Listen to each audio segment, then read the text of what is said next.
चलो चलो चलो चलो चलो चलो चलो।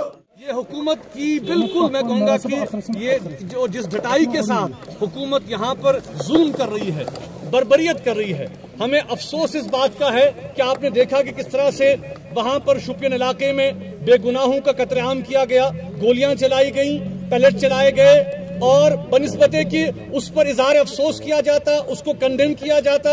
हम ये देख रहे हैं कि किस तरह से हुकूमत इसको जो है वो बचा रही है, कि कैसे मुल्जिमों को बचाया जा रहा है, कैसे बयानात दिल्ली से, कैसे बयानात बाकी शहरों से आ रहे हैं और ये कहा जा रहा है कि भाई आर्मी के खिलाफ एक्शन क्यों किया जाएगा, जो कि कातिल है उनको क्यों पकड़ा जाएगा।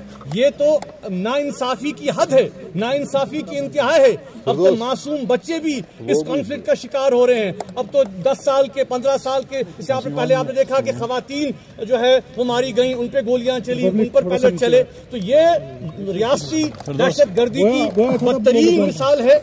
ये गवर्नमेंट जो स्पॉन्सर टेरर इस वक्त आप देख रहे हैं कि जम्मू कश्मीर को अमलन वर्चुअली एक पुलिस स्टेट में तब्दील कर दिया गया है, जहां पे हमारे सारे राइट्स, चाहे वो पॉलिटिकल हो, सिविल हो, ह्यूमन राइट्स हो, यहां तक कि रिलीजियस राइट्स जो हैं वो भी हमारे छीन लिए गए हैं।